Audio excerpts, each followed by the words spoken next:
Pak Aziz, walaupun di segmen sebelumnya Anda katakan tidak bisa secara head to head dibandingkan begitu ya, dibanding-bandingkan antara susu sapi dengan minuman HPI ini, hidrolisat protein ikan, tapi kalau kita melihat atau menilik dari segi kekurangannya, adakah memang penelitian yang menunjukkan ada kekurangan dari minuman HPI apabila dikonsumsi oleh masyarakat kita? Silakan dengan jawaban Anda, Pak Aziz.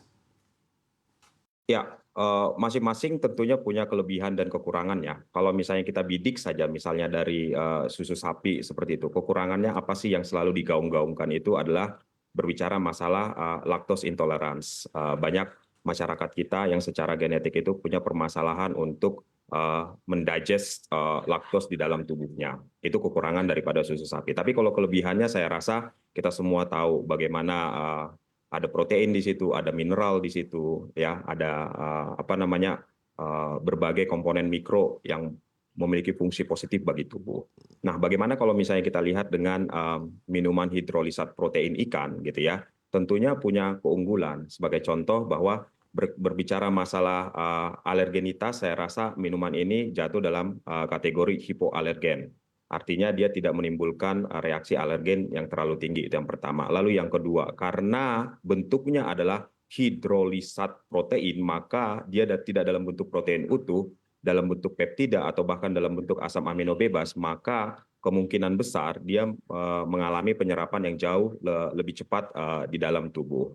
Tetapi yang perlu kita perhatikan juga sebenarnya kelemahan daripada susu sapi ini salah satunya adalah bagaimana kita berbicara masalah greenhouse gas emission, bagaimana ketika kita cultivate daripada sapi atau hewan-hewan ternak lainnya ternyata meninggalkan jejak-jejak karbon yang cukup tinggi. Nah, untuk protein atau minuman hidrolisat protein ikan ini sendiri saya rasa tidak murah juga prosesnya karena melibatkan proses reaksi enzimatis, lalu separasi dengan membran, ada proses pemurnian di situ dan seterusnya, yang mana itu harus kita sikapi dengan positif juga. Artinya begini, bila mana kita berbicara masalah makan siang gratis daripada program presiden terpilih, itu kan berbicara masalah mass production.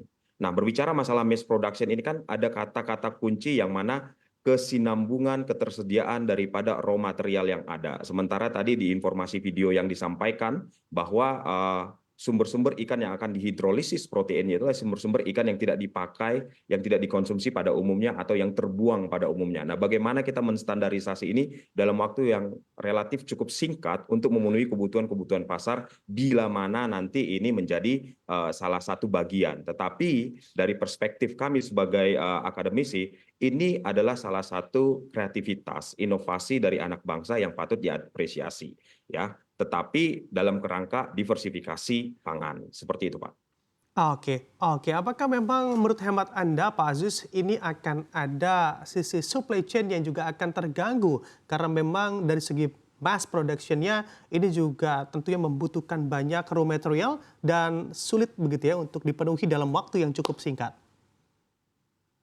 Ya, menurut saya ya, itu sesuatu yang harus, diselesaikan gitu ya. Karena ketika kita berbicara masalah hidrolisis, ketika kita berbicara masalah separasi, purifikasi daripada hidrolisat protein, peptida, asam amino yang ingin dimasukkan ke dalam produk, minuman hidrolisat protein ikan ini, saya rasa itu sesuatu yang harus diselesaikan. Karena kita tidak berbicara masalah, produksi, ribuan, kemasan, kita akan produksi jutaan kemasan dan itu tidak satu kali gitu ya, itu berkali-kali ya.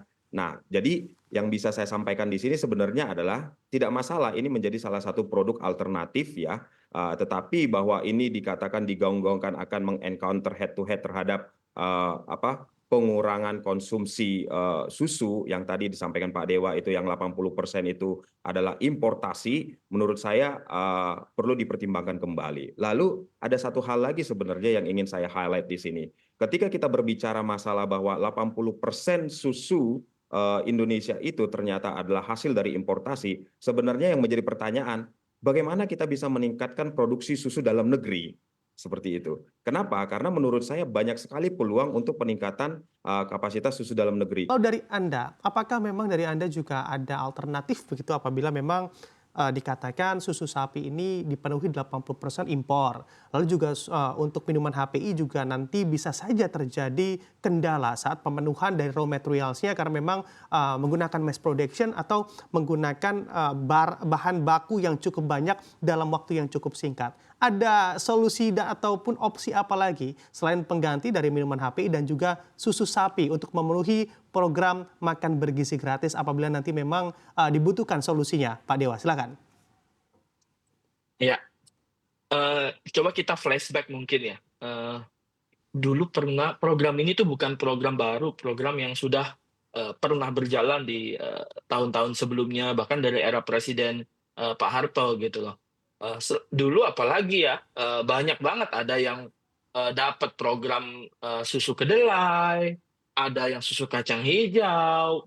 Jadi bukan hanya sekedar protein berdasarkan apa namanya ikan ya. Kalau kita mau berdebat di terminologi terus, emang kedelai susu kedelai beneran dari susu kedelai, emang kacang hijau bisa jadi susu? Kan repot tuh, gitu loh.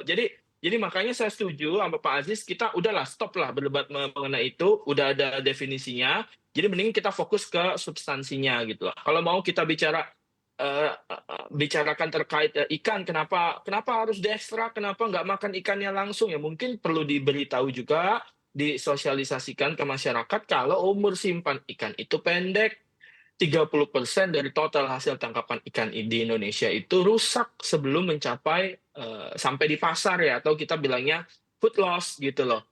Kenapa? Karena cold storage kita terbatas. Kita belum merata cold storage kita dimiliki oleh semua nelayan-nelayan kita. Makanya gampang rusak gitu. Nah, tadi yang dibilang oleh Pak Aziz, jadi ikan-ikan tersebut juga daripada nelayannya rugi, masih bisa dipergunakan untuk hidrolisat ikan ini. Itu. Jadi nggak sekedar makan ikannya aja langsung, kan bisa gitu. Nah, nggak sesederhana itu.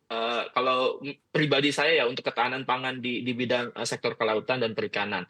Nah, kalau alternatif itu ya banyak. Mungkin ini bisa jadi stimulus nih.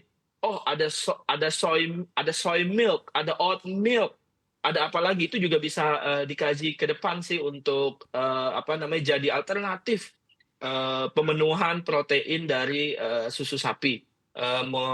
Dari saya itu karena Indonesia sangat diversifikasi banget pangannya. Jadi ini momen yang tepat bagi saya, menurut saya, untuk saatnya mencari alternatif solusi untuk kebutuhan nutrisi anak bangsa ke depannya.